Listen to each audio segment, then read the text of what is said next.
So far, our journey through part 1 in this series has spanned tens of millions of years.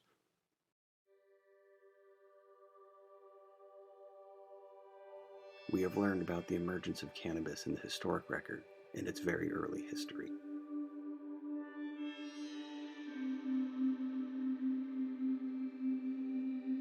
How it became a major crop in parts of the world.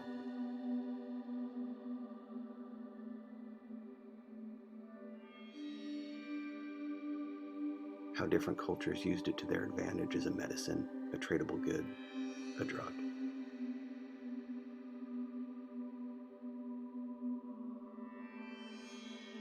Part 2 in this series picks up during the current era.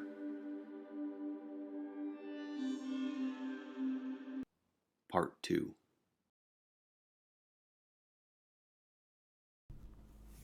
By 100 CE, Pliny the Elder and Dioscorides had each referenced cannabis in their master works, although both seem to have a somewhat vague understanding of the plant and relegated it to treating mainly pain, inflammation, and earaches. They both noted, however, that it had industrial applications and made fine rope. A century later, the physician Galen expanded a bit on the subject and also made mention of cannabis edibles in his famous medical textbooks. Quote, "Hemp seeds are used to create a sort of warmth and or given to party guests to promote hilarity and enjoyment. Hemp cakes, if eaten in moderation, produced a feeling of well-being, but taken to excess, they led to intoxication, dehydration, and impotence." But all in all, cannabis never really took the Greco-Roman world by storm. As to why, there's a healthy debate. First, it's possible that geography played a part. Much of the Central Empires were located in areas where high THC producing cannabis indica didn't flourish or hadn't yet been introduced.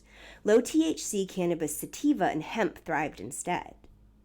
Plus, given that the Greco-Roman world didn't seem to utilize the flowering tops of the plant, just the seeds, leaves, and stems, it makes some sense that the helpful psychoactive properties of cannabis might not have even been perceivable to users. The lack of THC means that medical benefits as well may have been somewhat limited. Perhaps this is why the Greeks and Romans both preferred the far more potent opium. But in the ancient world, any medicine was valuable, so cannabis was still kept around, just as a second or third tier treatment option. By 400 CE, Western Rome was crumbling, being overrun by successive waves of Germanic tribal invaders, the Visigoths and the Ostrogoths. Now, there's some historical debate, but the origins of the Goths are tangentially linked with the Scythians, our happy hotboxing friends of Herodotus from the last video. The Goths are generally credited with bringing cannabis from Western Russia to Western Europe. But with the collapse of Roman government and its structure and support, a series of catastrophic environmental events, a plague that killed 100 million people worldwide, plus the vanishing of urban centers and the steady drying up of trade, the early Middle Ages were a time most Europeans were solely focused on surviving. To put it into perspective, around 100 AD there were roughly 450,000 vestigial Romans in Western Europe. By the end of the early Middle Ages, that number had dropped to just 20,000 people. Despite the fact that this is a fairly hazy period of history, we do know some really fascinating things about how early Europeans used and understood cannabis. True to their Roman roots, they saw cannabis as valuable largely for its fiber and used the seeds and raw leaves for treating medical ailments as identified in ancient texts. There's evidence that hospitals of the period, almost always religious institutions, commonly grew it in their herbal gardens, and of course there are scattered references to the plant in medical literature of the period. Yet, also true to the more recent influence of Germanic tribes, there evolved some practices surrounding the growing and harvesting of cannabis that are definitely more ritualistic, maybe even pagan.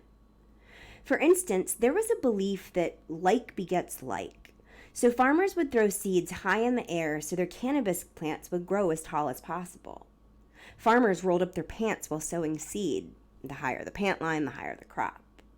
They also preferred to plant on days associated with tall saints, believing they would bless them with an equally tall field.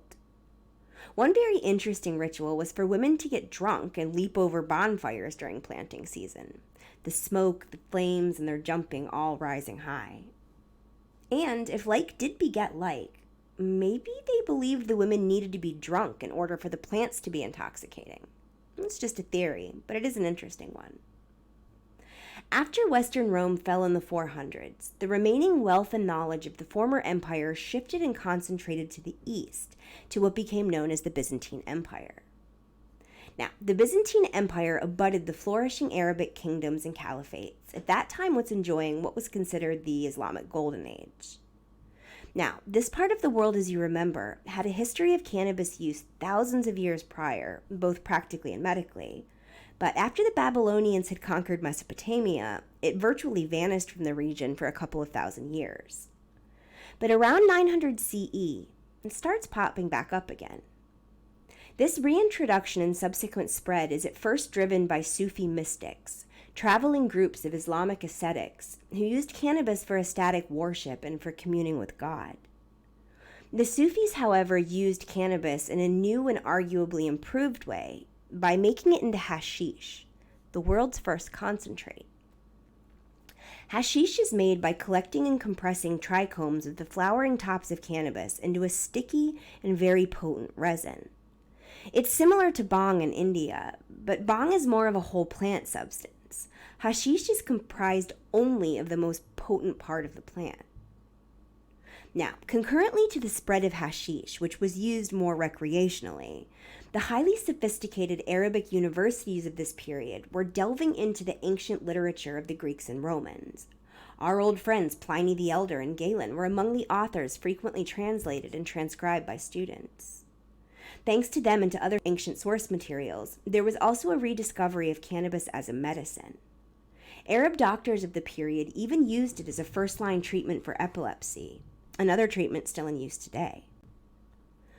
One of the most famous physicians of the period, Avicenna, a big proponent of cannabis, had such advanced knowledge of the subject that he was still routinely studied in both the East and the West until the 1800s. During the 1200s, though, Europe was beginning to emerge from the Middle Ages. Wealth and power had started to shift from the Eastern Mediterranean to Western Europe, and perhaps most importantly, global trade was increasing as well. On land, the Silk Road was bustling, but throughout much of Eurasia, overland routes were limited in number and scope, poorly maintained, and often dangerous. However, there was an ever-increasing consumer demand for foreign and exotic items, so great numbers of people were taking to the seas to trade. Of course, humans have sailed for much of our history, but now we were starting to build better ships, better sails, and these allowed us to venture further than ever before. All that trade wasn't just about the exchange of goods, though. It was also about the exchange of languages, of culture, of ideas. Accordingly, during this period, we see not just an explosion of cultivation of cannabis.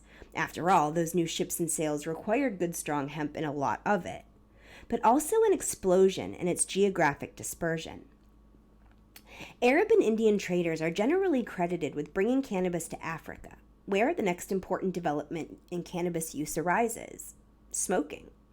Archaeologists have found pipes in Ethiopia from the 1300s with THC-rich residue.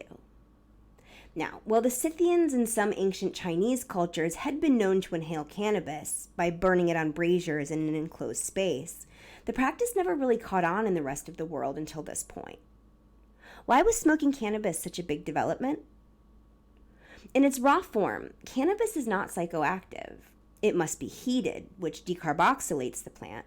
Of course, we'll explain this process in another video, but briefly, decarboxylation, in this case smoking, converts inert THCA in the plant into psychoactive THC, thus getting users high. Cannabis came to the Americas later, brought by both European colonists and enslaved Africans.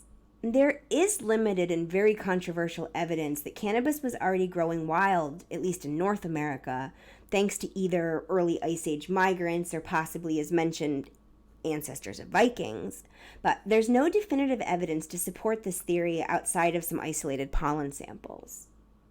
At any rate, though, we know that by the 1500s, cannabis had made its way to both North and South America, and in return, the New World was sending back tobacco. Both of these plants, of course, go on to become huge cash crops in Africa, the Americas, as well as Europe. Countless references to the plant in medical writing and popular literature of the time demonstrate just how widespread usage really was. For instance, we know that even William Shakespeare was a fan. Residue is found on the majority of pipes archaeologists unearthed at his former home. Henry VIII actually required landowners to grow hemp, as did Queen Elizabeth I, and so would the American colonies 100 years or so later. So, as the age of exploration neared its full swing, for the first time, people on a global scale were realizing the myriad of benefits that cannabis offered. So, where did it all go wrong?